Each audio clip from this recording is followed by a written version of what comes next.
This episode of Standard Orbit is brought to you by Audible.com, offering more than 150,000 titles for smartphone, tablet, and desktop. To get a free audiobook of your choice, visit audibletrial.com/trekfm. And also by Enterprise in Space. Find out how you can help science and education and become a virtual crew member aboard the NSS Enterprise Orbiter. Visit enterpriseinspace.org. This is Walter Koenig, Chekhov from Star Trek, and you're listening to Trek FM.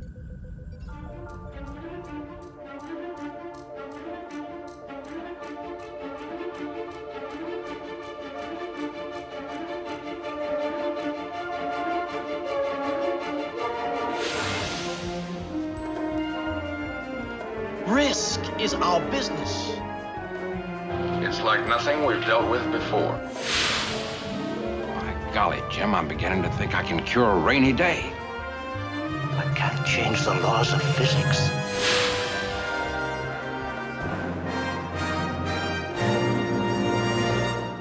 Welcome, everyone, to Standard Orbit, Trek FM's dedicated podcast that covers the original and new cast of Captain Kirk and the Enterprise. I am Ken Tripp. Zach is off filming the Green Berets for the next 2 weeks, and I am very happy to have a very well-known Trek FM alumni aboard. He is the host of Saturday Morning Trek, Trek FM's art director, and an associate producer for Standard Orbit, and good friend Aaron Harvey. Welcome aboard, Aaron. Thank you. Good to see you. Is he really filming Green Berets? Is he really doing a film? He is actually on a cruise. He's on a cruise. He's off to Alaska. He just couldn't get far enough away from me. Well, maybe he's going to find Riker's roots. That could be it. He is on a journey, so to speak. He's to the... No, never mind. That didn't work. Well, it's good to be here. Thank you so much for having me. I appreciate it. I think this is the first time I've been on Standard Orbit. We were talking about that before. It's like I can't believe you've been on my show, and I thought that I had been on yours, but I have not.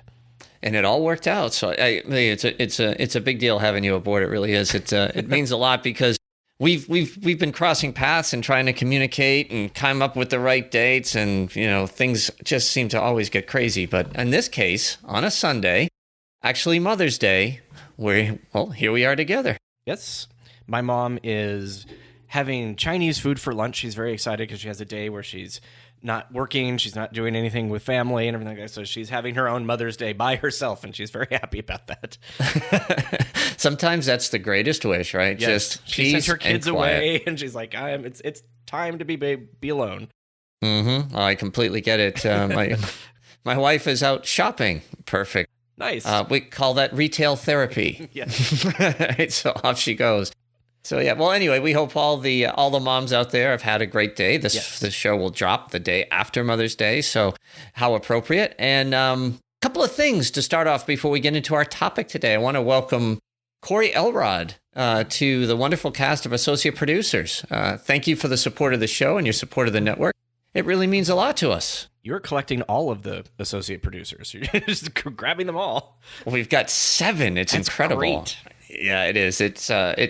We're not the highest rated show, but I always claim we have the most passionate fan base or listener base. So it's very humbling. Welcome aboard, Corey. There we go, Corey. And then secondly, I had the pleasure this past week of seeking out and finding the creator of Trek FM. On a business trip this week to Japan, I had the good fortune of aligning schedules and actually meeting up with Christopher Bryan Jones. So he is real. I know a lot of people wondered. He's not a hologram or a puppet, maybe? Nope, He's not really a short little guy behind the scenes. No, and he's not like Bigfoot, where a lot of people have heard of him but never seen it. I have actually seen him.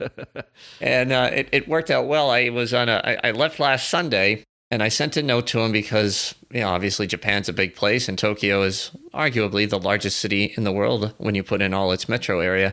So I had no idea if we could make this work, and he told me his office was right next to Tokyo Tower. When I got to my hotel and I opened up the window, I was looking at Tokyo Tower. So we were able to meet up. We went to a nice a little IPA. He had a few beers, and we got to catch up, and it was a lot of fun meeting him in person, and quite a very interesting person, and obviously he's got a lot going on. But yes, I have touched the creator. And moving on. Okay. Well, that was a handshake. Okay. I didn't think there's anything wrong with that. Anyway, so it was a very That's pretty cool. Yeah, it was we very joked cool. for a long time. It's like, are we sure he's a real person? We've seen blurry images, and and then you get like, it could be him. Maybe it's an actor that they've hired. It's like, Yeah, walking across a field, is that him? No, anyway. Yeah. Okay. I sense a T-shirt coming on. No. I do too. I think you could use the Patterson Gimlin film as a. Go for it, Aaron. In search of Chris Jones. So, from what I understand, this week we're going to be talking about like a movie that maybe you and I have a mild interest in. The motion, Semi-interest. Yeah, like Star Trek: The Motion Picture, I think. Mm-hmm. Yep, that's actually correct. an understatement. Yes, you and I are both huge connoisseurs of Star Trek: The Motion Picture, and you can't see this because you're only listening to us, but I actually have concept art for V'ger on the wall. It sort of looks like a flying nacelle from the refit. It was the earlier versions before they brought in the second design company to work on all the visuals. Oh, So that's this was neat.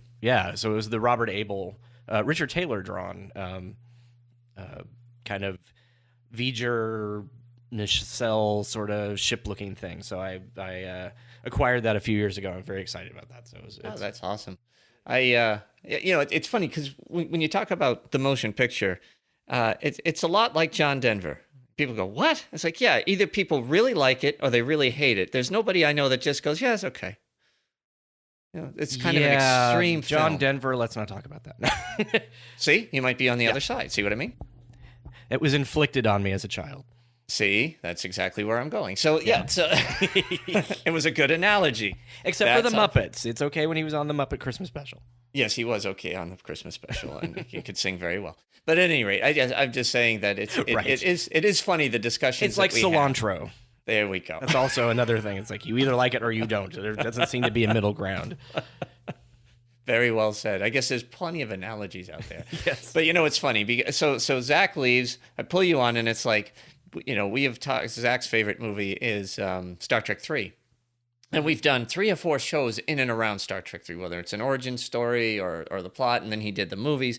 And only one other time have I really been able to get in this. Now, there's nobody in our listener base that doesn't know I'm a big fan, and I think a lot of people realize you do. But that's the dangerous thing when you leave the keys to the car and you walk away. So, Aaron, as much as we can, and I do know I have to admit there are some flaws in this movie, and we'll get to this. But what I'd really like to talk about is if I can work through my bias and you can do the same, I think we could have a very good discussion on this. What were the key elements though of this movie that made it work for you? What was the first time you saw it? What drew you in? Okay, well, I saw it when it came out in theaters. I was 9 years old, 1979, and to me, I call this movie, and this is a weird kind of naming for them, but I call them flu movies. Because I first saw 2001: A Space Odyssey when I had a high fever and was laying on the couch and I was sick. I was like, this is the longest movie about nothing that is so amazing. I was a kid. I didn't really get all the nuances that Arthur C. Clarke was going for, and Kubrick at the same time. And it was a movie that was like, it's been on for 28 hours. It has to have been. It's time dilates when you watch it. It's really interesting. But for me, it's not a negative thing. People call it the motionless picture and all these other derogatory terms. And I really like it. It basically is a Hollywood art film. You don't get a lot of those. Tron was one of those. To a lesser degree, The Black Hole. It's just these films that it isn't necessarily 100% the plot that has to drive it. So for me, I think that was really interesting. And what I really liked about it is I had a sense of scale for the first time of the Enterprise and of the universe. It didn't feel like I was on a set, with 7 people who would show up occasionally on the bridge, and then they'd stop by a cardboard planet. I'm not saying that the effects were like ruin the stories or anything like that, but there is that overall feeling of like, okay, kind of like the joke about Voyager. One time on Mystery Science Theater, it's like Mike was pretending to be Janeway, and he's like, I'm responsible for the lives of 200 people on the ship, 198 that we never see. It's sort of like, so it was that feeling. I'm like, oh, great, this universe is fleshed out. We see Earth for the first time. Mm-hmm. That was amazing. We later that year, or not that year, I guess it would have been the year after, so it was 1980, went to San Francisco for the first time. And I was just like, I had to go over the Starfleet Bridge. Sure. I understood it was the Golden Gate Bridge, but in my mind, it was like it had transposed into this really cool bridge that had a monorail that went across and, ended up on the other side with Starfleet Academy, or at least Starfleet headquarters. So there was just the visual aspect as a budding graphic designer at age 9, I guess, there was that. And it was just, it felt very NASA. I know that sounds weird, but it's like, okay, I can see this as a futuristic spaceship. I buy this a lot more than I used to. And then when it went to Star Trek II, I'm like, why is this suddenly a military submarine? What happened? It felt like if you went from Star Trek the motion picture into Star Trek the Next Generation, that is a logical visual transition. Right. And you could have put Star Trek 2, 3, and all before, and that would have all like, okay, I can see the bridge. It changed from that into the second one, and then it went to this super clean one, and then it went to the Next Generation with these touch panels and everything.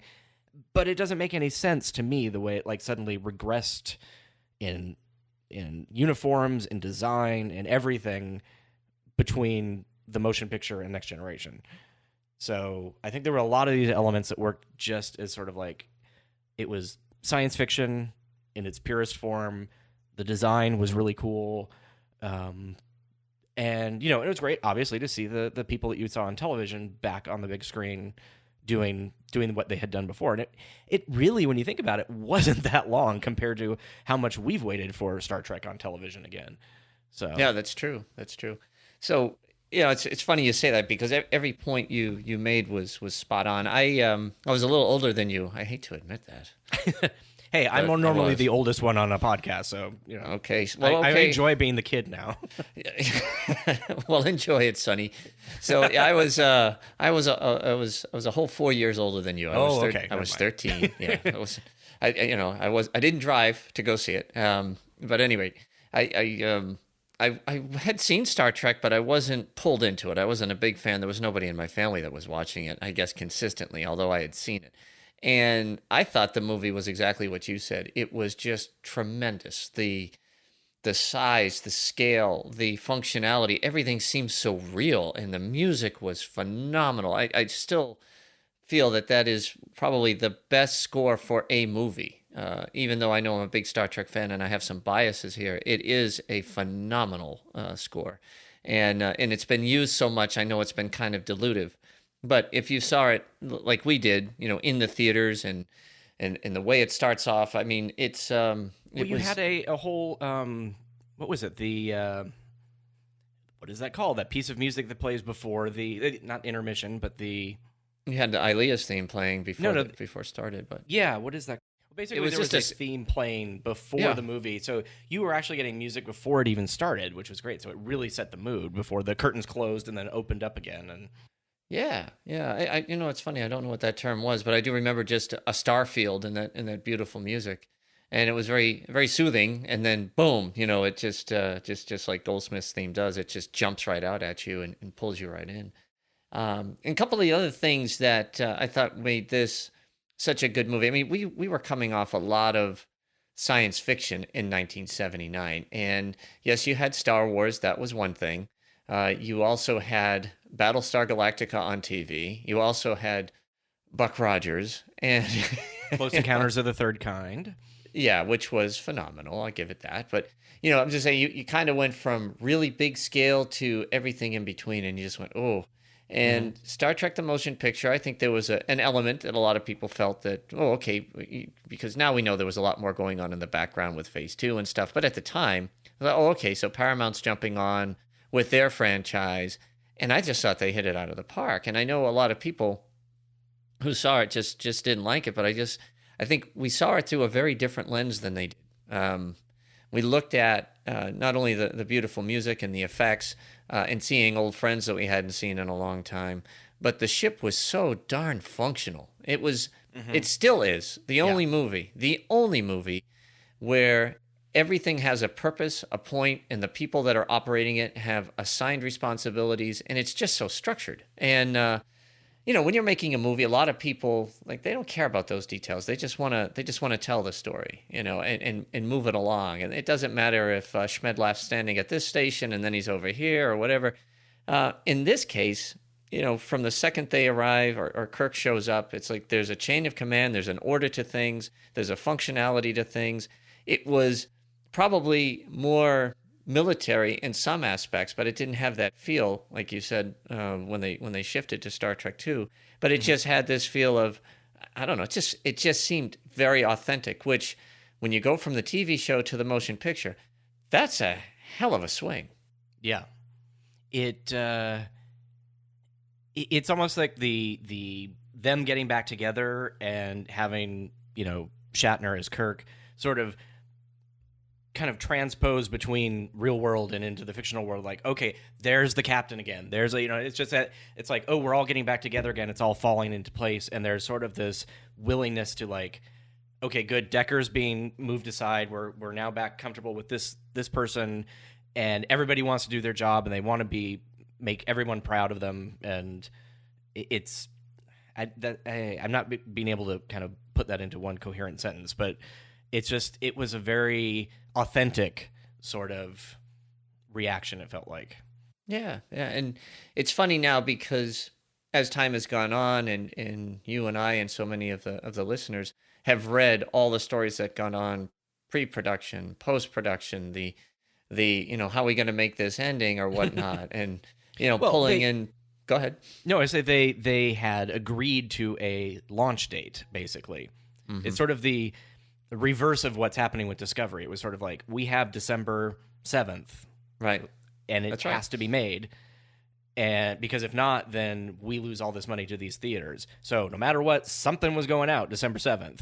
And when it turned out that, there were so many issues and stuff, they just got it done. Where Discovery is sort of like, well, we want to do the best we can, so January, May, whenever, it's sort of right. Like, so and it's interesting to see the two sides of that. And I think once it's going to have a very similar kind of background story that the motion picture did. That was stuff that we didn't know at the time. We didn't have social media. We didn't have a lot of, pop culture itself wasn't such a big thing to have regular people follow. You wouldn't have people who cared how much money the movie made, who was just an average everyday person. Now you've got people talking about that all the time. So that's how you're right. I don't think financials was what defined a successful movie when we were going to the movies. You're right. And today that is it. Yeah. Right. So I think there's that aspect to it too, which is really kind of interesting. Mm-hmm.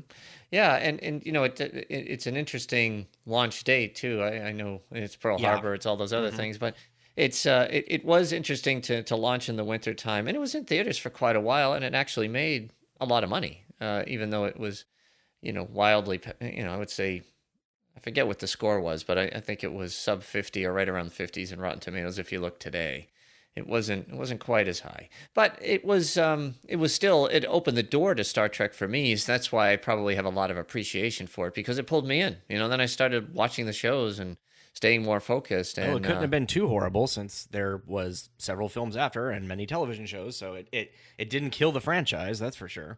It didn't kill it at all, and there was a lot of things that came from it, especially I think the Enterprise itself. One of the things that, there's a lot of talk about Gene Roddenberry and the way, he manages things and whatever. And Lord knows there was a lot of ruckus making this movie, just like there was a lot of ruckus when he was making The Next Generation. However, his ability to ensure that the ship was designed a certain way, that it had this kind of gravitas in the same pride that we feel when we see it, because if we're watching the best team in Starfleet or the best team in Star Trek, then it has to have the best vessel, and it has to be something that's, kicking ass and taking names. And that's what we got in the motion picture. And it quickly got dismissed after that, I thought. But I see the same thing in TNG. A lot of people have questions about the design of the D or whatever.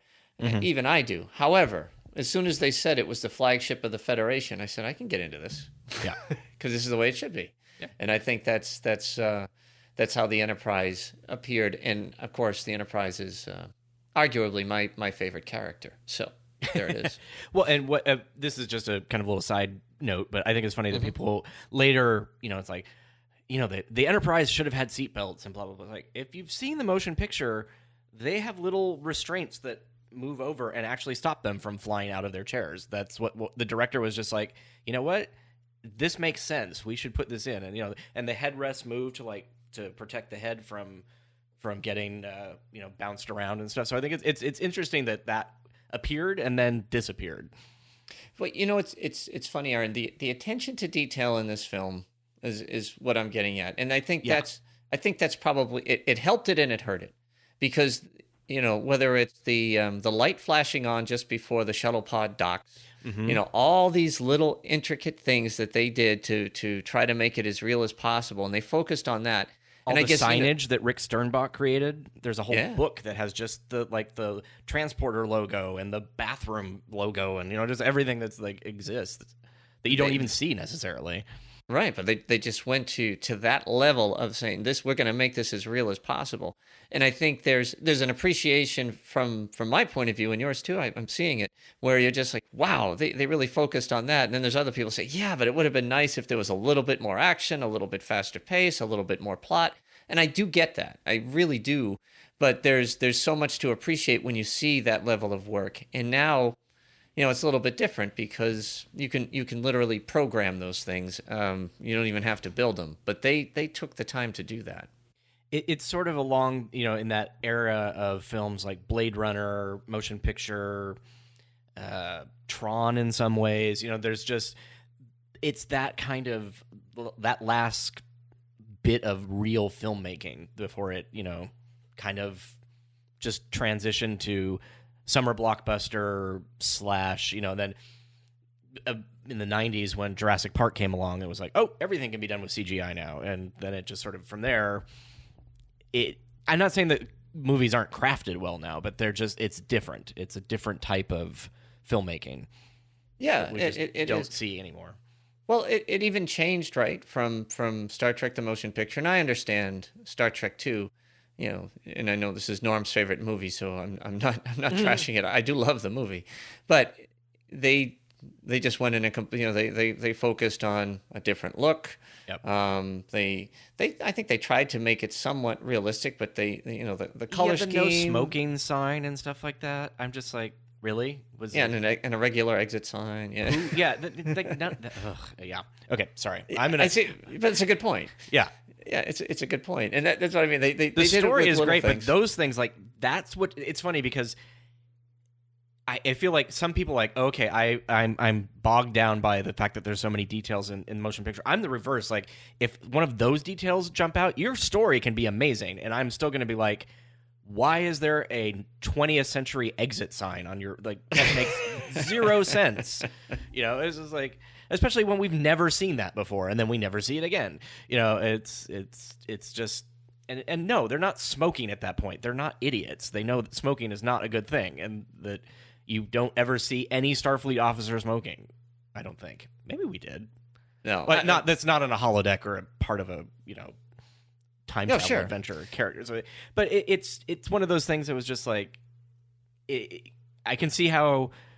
People are polarized by certain things, and it's like that's one of those things that just pull me out of a story. I'm like, okay, amazing, but yeah, that song didn't exist at that time period, or something like that. It's just those little details that makes me a geek, I guess. That's just sort of like, well, yeah, absolutely. And I think in two very different, you're graphic designer, and you live in that world. You're a creative person, and I'm the opposite, right? I'm not very creative. I'm very kind of logical, business-minded numbers, hitting, it's just two very different people, but we both saw the exact same things, which I think is really cool because it's like, okay, it's not just the military guy, right, who's paying attention to the fact that they're very cognizant of who's doing what level they're in. Anyway, all I was saying was that, that between two of us, two very different backgrounds, but still seeing the same thing, and me being, a very military guy where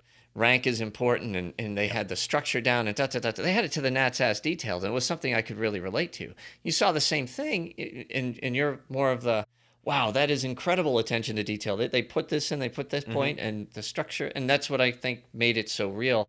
Yeah. And I had a hard time going from the motion picture to the beloved Wrath of Khan because of those things. I came around, but the first time I saw the movie, I walked out of it, the Wrath of Khan, going, I guess it was okay, And after I saw it a few more times, I really fell in love with it. But it just, because it wasn't the scale, it wasn't a large scale Hollywood movie. It was a TV episode of the week, or a 2-hour TV special that they amped up a little bit. That's interesting, because when I remember that I saw it in the same theater that I saw the motion picture in, and I was thinking to myself, like, is it because I was younger when I saw this movie the first time that the whole scale of everything seems smaller? And I'm realizing that it was probably more of the way it was shot and the way it was put together. It just wasn't as expansive and epic. In fact, I think even the proportion of the size of the film that it was shot on might have actually been different. Mike Schindler could answer that, and is probably yelling at his podcast, his iPhone or whatever he listens to on right now. For me, it was weird because, like, Star Trek 2, I know I saw it in a theater, but it had no impact on me whatsoever. It was just sort of like, oh, okay. And then Star Trek 3 was big because at that point I was reading Starlog magazine, and as we had talked about before we started recording, that Gene Roddenberry had leaked that, Spock was going to die because that was something he wasn't, fond of. Right. And so when people are in the theater weeping, and I literally was in a theater where somebody was crying, I'm just like, dude, it was like, I thought it was because Leonard Nimoy just didn't want to do this anymore. And it's like he's just an actor, doesn't want to do, even as a kid, I was still thinking more, I guess, of the background and the mechanics of the film. I'm sure I was real fun to go to see movies with as a kid, because I was the one who was into it like people are now, and people didn't enjoy going to films where they had to hear everything that was how it was put together and who did what. And so yeah, it didn't make the huge impact on me that it seemed to make on a lot of other people. I remember the bug in the ear, like you, that was gross. But Star Trek 3 really made more of an impact after that, because it was, using computer graphics for the whole Genesis effect, or is that in 2? That was in 2 and 3. That was in 2 one. and 3. I guess that's true. But 2, you're right. Star Trek 2 was the first time that was the first CGI. Yeah. I think in history, right? Yeah. Well, no, but for a movie, I thought. Anyway, West Wing. Great. Westworld. Okay. The images that were on Yul Brynner's Vision, that was actually done with a computer. Okay. Doesn't mean it was good, but it was done with a computer. It looks like it could have been done with something else. So yeah, it was. But the motion picture still, like, even when I was older, had stuck with me a lot more than the other 2 films. Even though I think I knew the other 2 films better. Obviously, there's also more dialogue in the other 2 for the things for you to remember. It's like the motion picture, and it makes sense that the person who worked on 2001: A Space Odyssey also worked on that. There's a lot of, just the cinematography is similar. Then you have, and you do have like long periods of like no dialogue. Oh yeah, yeah. Oh, and that's what I would say is probably one of its bigger flaws, is that you take a Star Trek 2, which has a lot of dialogue. It's about the characters. It's about Kirk. It's about Spock. It's about their relationship. It's all this. This is about really a space adventure. It's about the ship. It's there's the subplot there of Kirk and his obsession and all that stuff. But it wasn't anything that was played out. It wasn't masterfully done. It was well done. And those, I guess, would be the gaps in the movie. And that's where a lot of people just go, yeah, the plot. And it's like, yeah, you could cut that movie down and, you could get there a lot sooner. And, Right. And it was just, it was a visual feast. It wasn't the most, like you said, Tarantino probably was going crazy watching this movie, right? We don't have people running around quoting things from motion picture, really. I mean, you know what I would quote as a kid, just being a geek, would be things like viewer off, and I'd shut the TV off. yeah. Silly things like that. The mechanical aspects of this movie. Nothing like Screaming Khan, which has become the, Right. a big piece of pop culture. You're absolutely right. There's nothing that comes out of the motion picture that has become a piece of pop culture, What's interesting, well, except for the transporter, the people dying. That's okay. Bits and pieces of that kind of thing. Mm-hmm. But I did like that there are scenes that I remember when I was younger, because I was 9 when I saw this, so it's like, yeah, I enjoyed it, but I'm still like got a lot more out of it as an adult. The scenes where you're like, why isn't Spock talking, and why aren't they talking to Spock, and why it was just weird, And then as an adult, I'm like, it's handled really well. He's gone through the Kolinahr. He's not really himself, or the self that they knew him as. And it's just incredibly awkward, and it's played really well, and to the point where he's just like, sit down, Yeah. And it was just like, oh, and that's incredibly funny, actually, when you so I think had there been a little bit more meat or something before that, the rest of that could have played out a lot better. Mm-hmm. And honestly, if we're going to talk about, things that could be improved, because I'm not saying this is a perfect movie by any means. No way. It could stand to be edited or reshuffled or something. There's something that it's like, and no, I'm never going to suggest that they cut the dry dock scene, though. I'm sorry. The Enterprise is a character, and it finally got its 15 minutes of fame, basically. Like, I love the flying around. Mm-hmm. That if you shorten that, you lose the impact of it. Oh, absolutely. But there are other things like inside of V'ger or whatever, like maybe with a better model or a better lit model, you could get a little bit of better sense of scale, and some of that could be reduced a bit. And now we could do there's a scene that was cut, the memory wall, where I think, I'm trying to remember exactly how they phrased it, but basically you see Spock is flying by in a spacesuit with all these pictures of, I think it's V'ger's memory, basically. That could be done today, and that would have been really interesting, and you still could have kept that sort of no dialogue visual feast, but still got more story across that way. Right. No, I agree. I mean, the flying through the clouds, the overflight of V'ger, that could have been 5 minutes. Until I was older, I also knew what V'ger really looked like. There wasn't until like the television movie when you see a screen that has like an outline. I'm like, oh, that's what it looks like. Okay. Yeah. Because it's a cloud, basically, and you fly into it, and suddenly Voyager's inside of it. And you're like, okay, I still have no idea what this looks like. So. No, I think the director's cut is a pretty good version. They did whittle that down a bit, and yes. You could see the ship finally. And they even edited it, because in the motion picture they say it's 82 AUs. Oh, yeah. Right? So yeah. 82 astronomical units, and astronomical units, 93 million miles? Mm-hmm. And it's like 82 of them? Okay. That's massive. And then in the director's cut, they'd go 2 astronomical units. Well, and it's interesting, because I had the National Geographic Our Universe book growing up as a kid. That was like and it's still sitting on the bookshelf in my bedroom next to it's like always there. And it's got beautiful illustrations. I think there might actually be a Rick Sternbach illustration there, which is kind of funny. But it had that's when I was learning what an astronomical unit was. I'm like, 82. That doesn't sound right. And it just even as like a 10-year-old or 9-year-old or 10-year-old, it's like, this is weird. And so I'm glad that they edited that. You could tell that they just chopped out the eight part. Yeah. But now you understand why it took so damn long to get through that cloud. Exactly. Yeah, if you leave it at 82, it just makes a lot more sense. It does, yeah. Yeah, and you wonder how many people... It's coming to the solar system. It doesn't really even have to come into the solar system. It's just outside of it, and it's still inside of it. Yep. Yeah. And, we saw the new Klingons for the first time. We did. And, the other thing is too, not only do you see the new Klingons, which I really liked, and obviously it took off. Yeah. The ships look great, but even today, and I've had this conversation with Zach a few times, the effects in the whole story for Star Trek: The Motion Picture, I think it holds up. Mm-hmm. I think it really holds up because it was obviously very expensive to do. It was painstakingly detailed. You even watching the reboots, which have some incredible special effects, it still doesn't feel as real or authentic to me. I don't know what it is. Maybe because it's tangible. I don't know. What are your thoughts? There's something, obviously it's not a model, what they use today.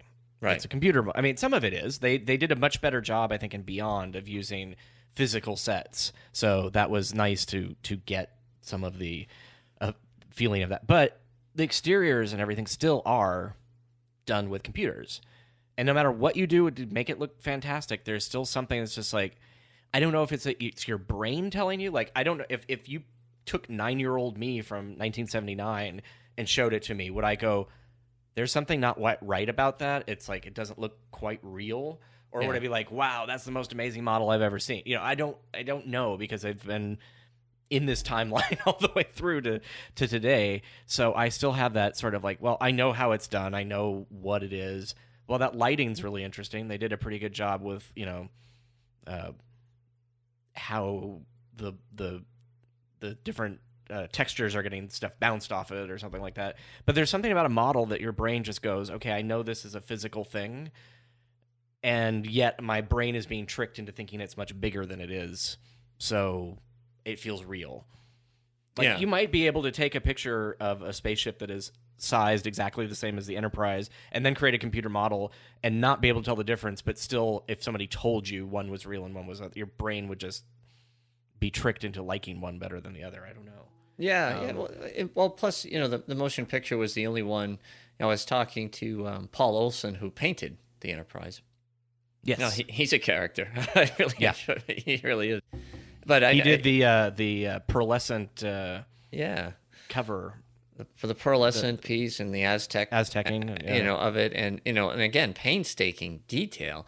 And they filmed it against a black screen so that when they lit it up, and that's a whole nother thing that they did with dentist lights and all that stuff. I mean, painstakingly gorgeous what they did with the ship. And some of the pictures from the stills of the ship are just amazing, with kind of a blue reflective piece to it.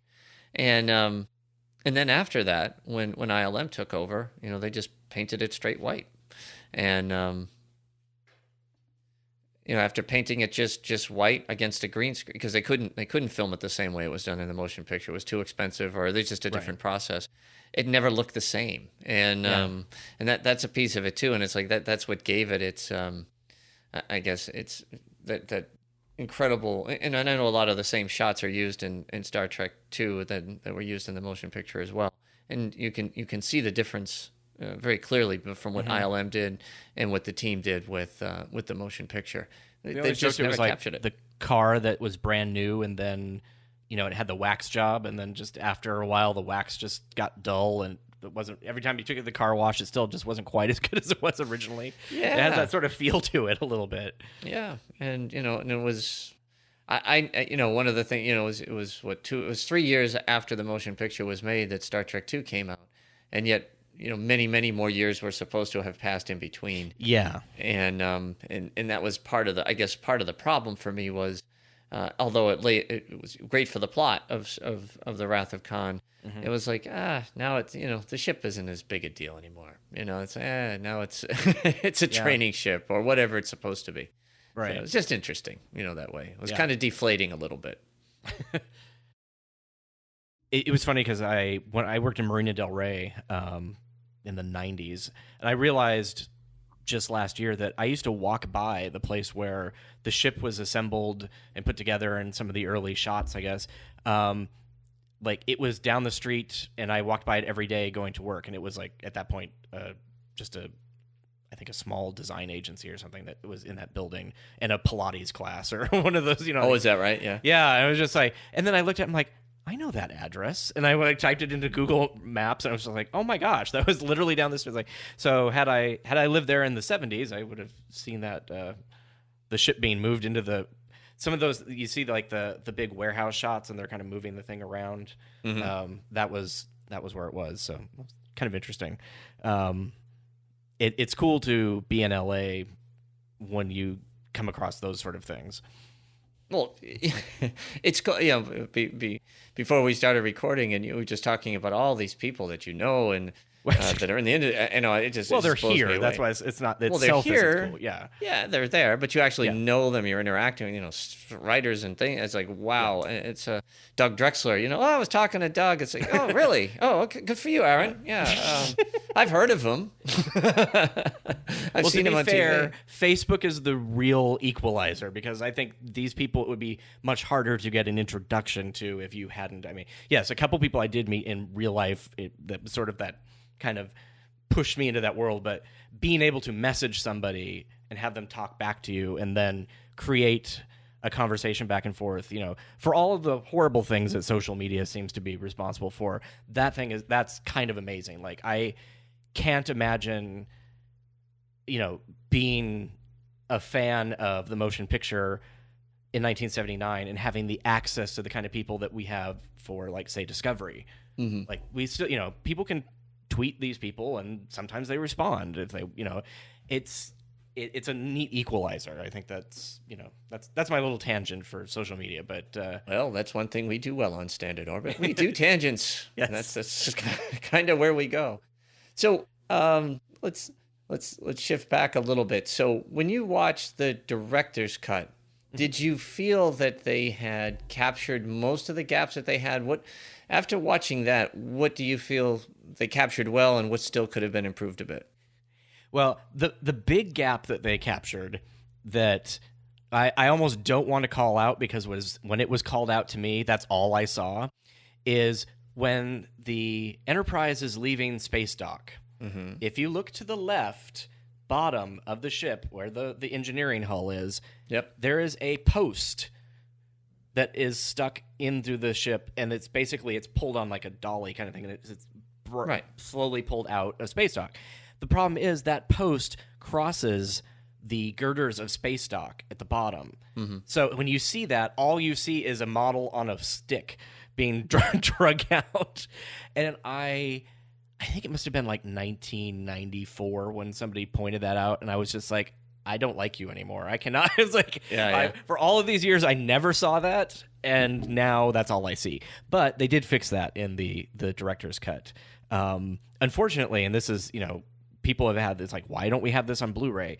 The effects and everything that was done were not done in a Blu-ray resolution, and those computer files don't exist anymore. So everything would have to basically be recreated. Yeah, that's too bad. Though I do imagine there are people who are in the industry that would probably volunteer their time or something to, Yeah. I don't think he legally can do that because of union rules and all that, but it would be really something if down the road that if everything, works out, that eventually they'll be able to do that. I think that would be great. Mm-hmm. Well, I think, some of the things that they did well, I thought the opening scene with Spock on Vulcan looked a lot cleaner. They had a little CGI. They got rid of the moon. They got rid of the moon, but they gave it scale. That was probably the only time in the motion picture where I was like, yeah, that's a set. And then everything else felt very, very tangible and real. Like crystalline legs of the Vulcan, whatever they were, the gods. Yeah, so I thought they did a nice job there. I think they obviously they show you V'ger, they show it right outside Earth, and it's something that now it's like, okay, now with the cloud gone, it's still a big ship, but it's not crazy. And they also fixed like the windows, all the things that you see outside the ship, which is like it's black, or the reverse view from the officers' lounge that's supposed to have the two pylons. And I think when it gets certain scenes, when it would tilt, they just didn't have it. So then they would composite in you could see the nacelle in the background or whatever. So it's like the views out the window actually reflected what was out there. Yeah, they took a detailed movie, they added a lot more detail, which was pretty cool. And it just seemed to have a little bit more of a pacing to it, just because they did cut down some of those those long journeys, and they were still fairly long, but just not as bad, I thought. And and I think that Robert Wise had said when they redid the cut, if he had had more time, it would have been trimmed down. And a lot of the studio spent so much money on the effects.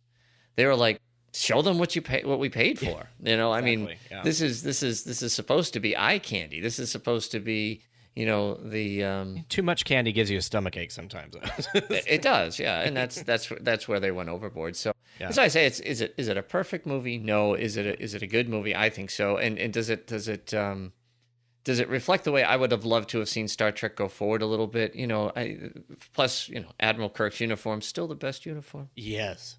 Well, interesting. There's two related to that. Uniforms, I think it was interesting. Robert Wise said one of the reasons he switched to those uniforms is because he felt the original series made them look like they were wearing pajamas, which is interesting because that is the criticism everybody has of the uniform for the motion picture, except for maybe the Admiral's uniform, that they look like pajamas. So we have wildly different ideas of what pajamas are, apparently, Robert Wise and the rest of the world.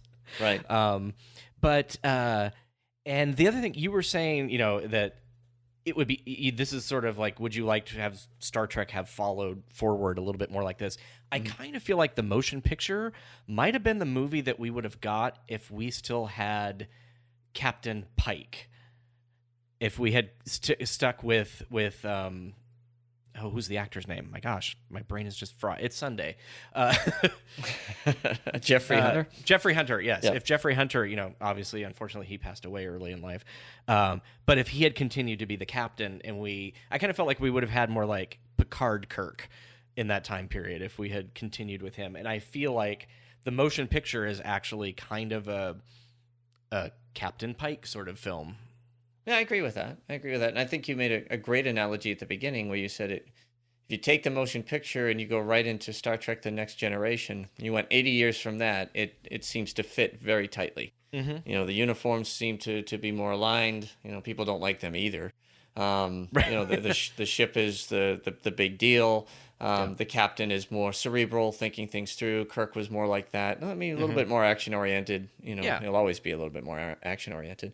But you're absolutely right. And, you could see it was evolving into that direction. So, yeah, even you the could tie it technology. to. They went from, like, having the wrist communicators.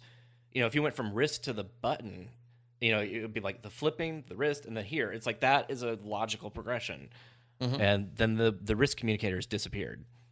They were in one movie and back to flip phones. Yeah, just to get that nostalgic feel, which in the thing that they used in the Wrath of Khan was as bigger as a 1980s wireless phone. I mean, it got huge. I don't maybe it's better range. I mean, it's a ruggedized, more military version or something. I can kind of see that, but yeah, there was that. And if you look in sick bay and in Kirk's quarters, their wall screens were also huge compared to the screens that you eventually see later. Like they actually are larger, I think, than possibly some of the TNG screens.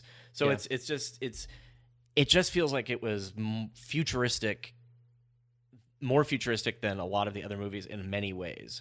Isn't that funny? So the technology in the late 70s, it wasn't anywhere near where it was when they finished up making the original films in 1990, 1991. Mm-hmm. But yet I still didn't see anything that matched the background or even the examination table. I mean, again, just incredible detail with that shadow flying over, and you could see it being scanned and the way it's being reflected. It was like, man, that's pretty cool. And they had to do that. I wouldn't even know how they do it, Aaron, because today I could see how they could do it because it's a program or somebody's designing it. I don't even know how they pulled that together.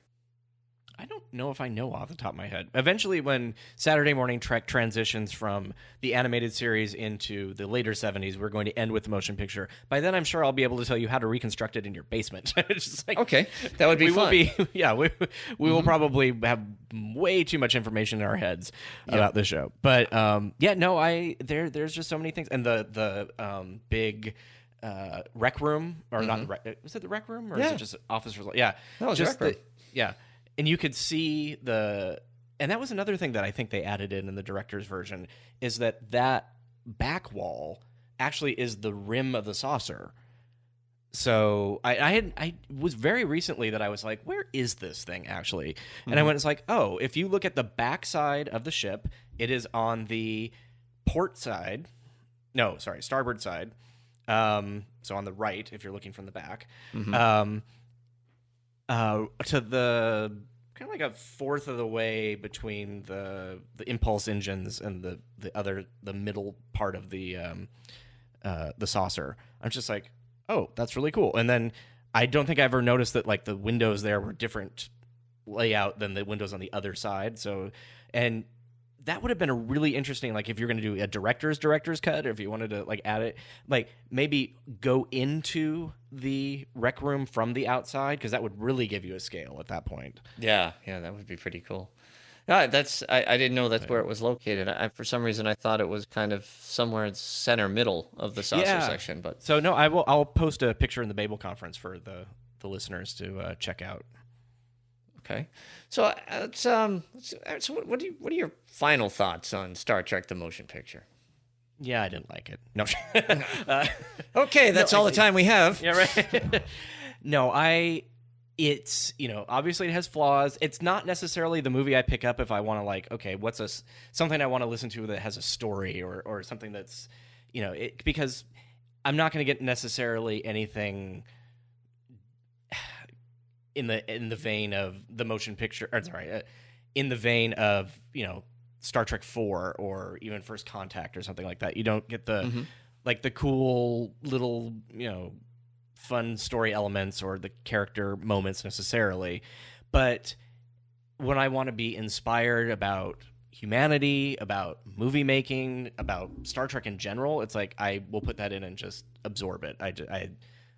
I can't say enough good things about it, and I'm really happy that sort of maligned sort of reaction that fans who have it is sort of reversing. I've noticed this in the last probably 3 to 5 years, that there are a lot more people talking about it in a positive light than there used to be.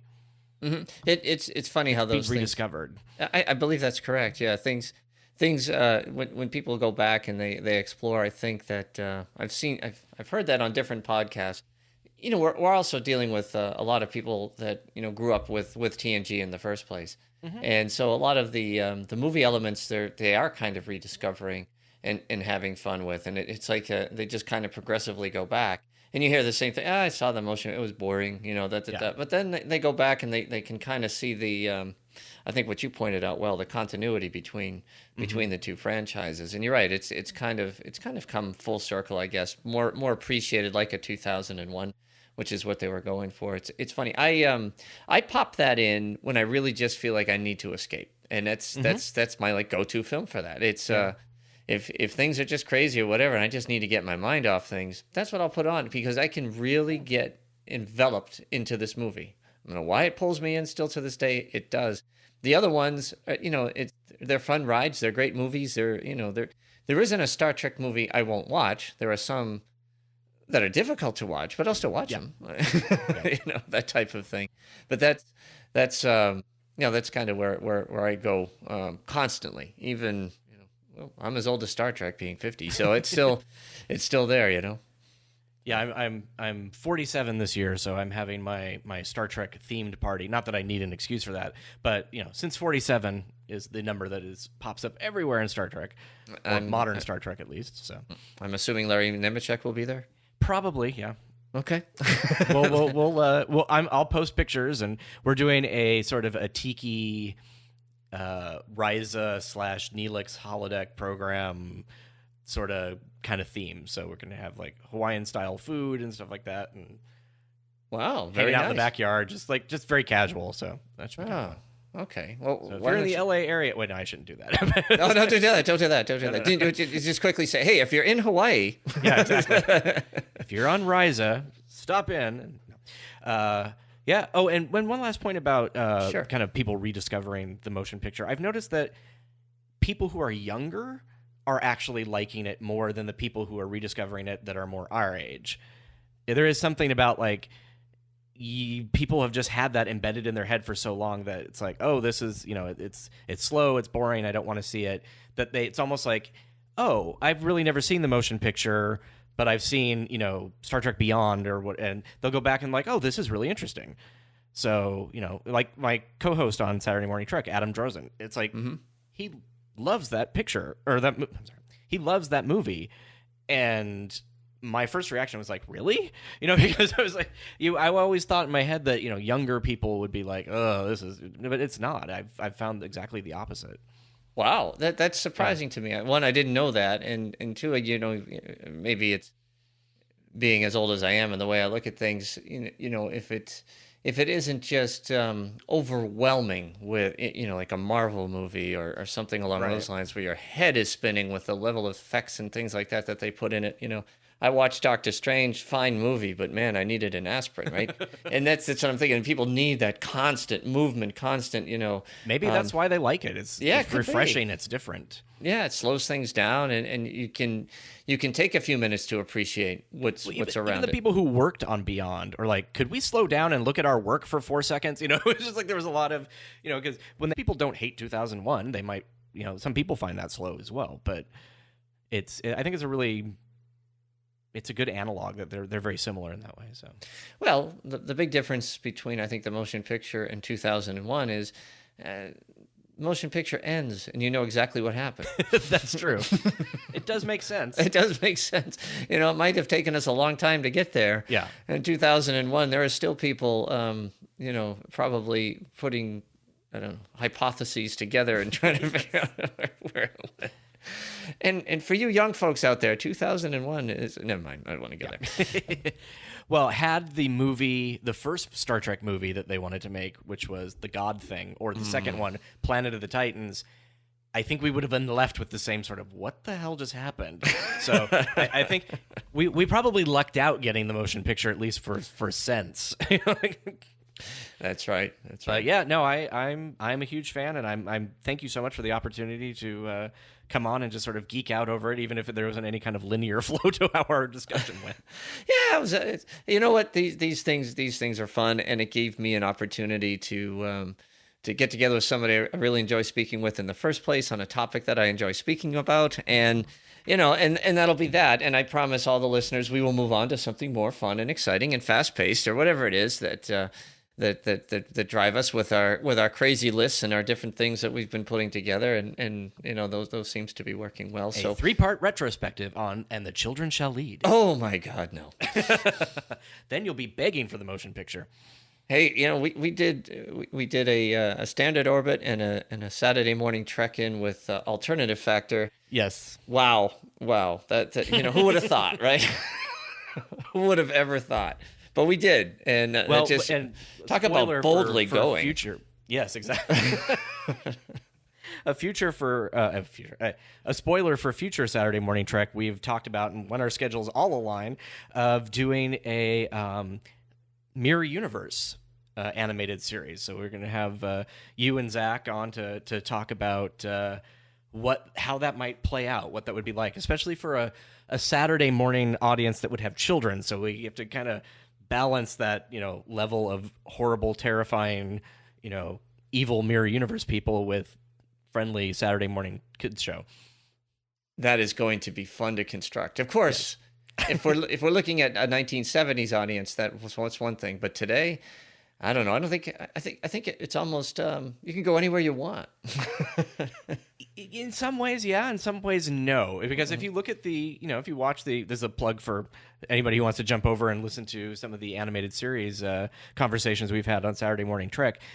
There's some pretty adult, topics and brought up, and that I kind of looked like, wow, how is this? They never wrote it to be a kid's show. That was part of it. They wrote it to be sort of an all ages, like anyone can enjoy this. Yeah, and I guess I wasn't articulating it well. You're absolutely right, and that's what makes the animated series very interesting to go through, is because it's like I'm looking at it saying, geez, I don't remember watching it when I was a kid.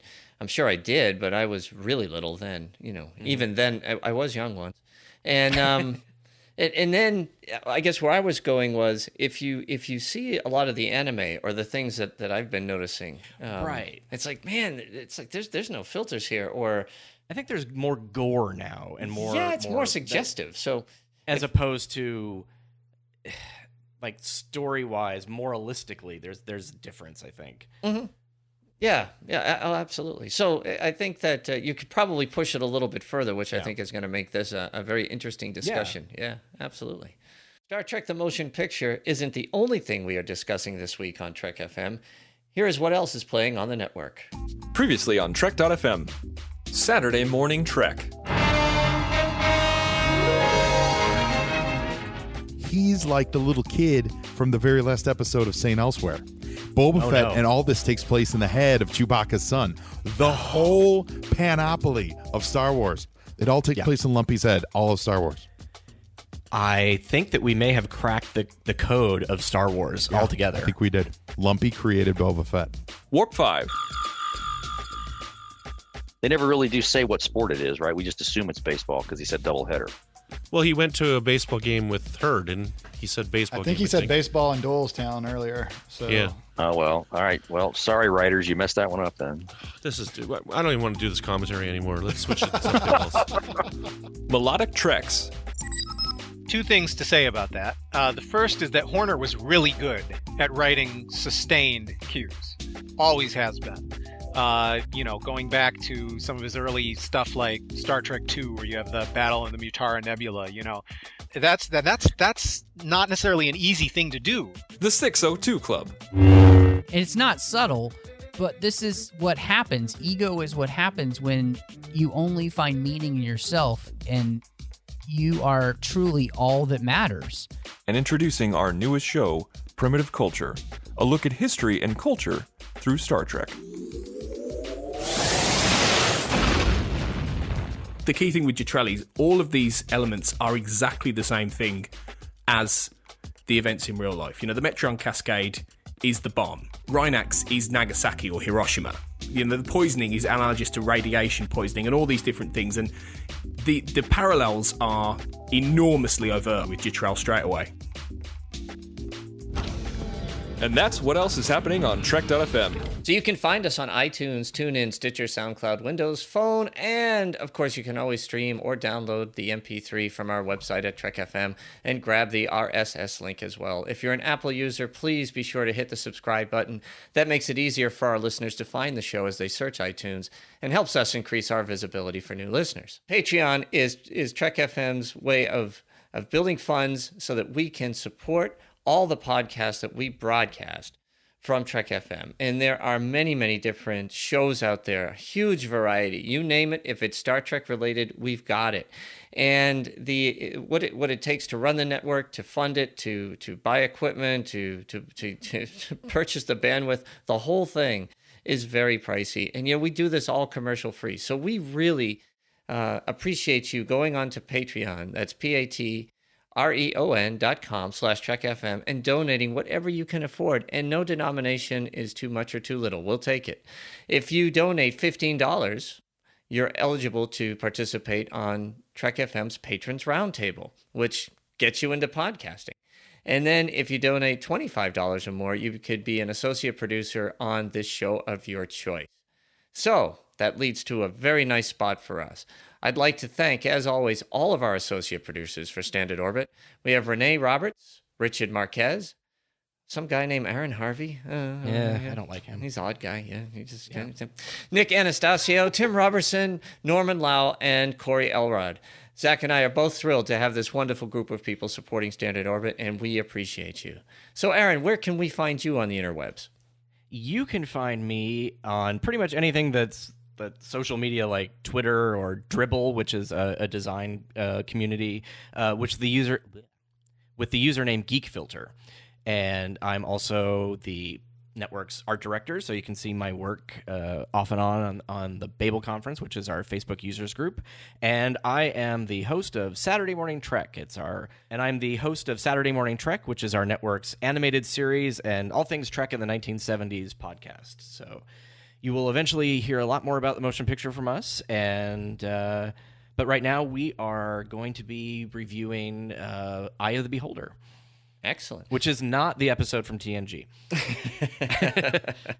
Well, I'll say one thing, Aaron. Saturday Morning Trek is probably the most technically advanced, entertaining show I've ever listened to for a podcast. What you're able to pull in from that era, and the way you transition from a commercial to, an interview that was played or whatnot, and it really does feel like you're back in the wood panel den with lava lamps and beads in the doorways. But it is a great show, and it's a lot of fun. If you haven't checked it out, folks, I highly recommend it. Not just because he's here on the screen and I'm looking at him, but because it is all the bags under my eyes from producing the show. It takes an awful lot of work to put that show. It's like it is so. I'll just say this: check it out. You won't regret it. You'll really enjoy it. You'll have a lot of laughs, but you'll also be brought back to those times back in the 70s and 80s. And I know you have some things that even go back into the 90s. So it's a lot of fun to listen to. I can't recommend it highly enough. Thank you.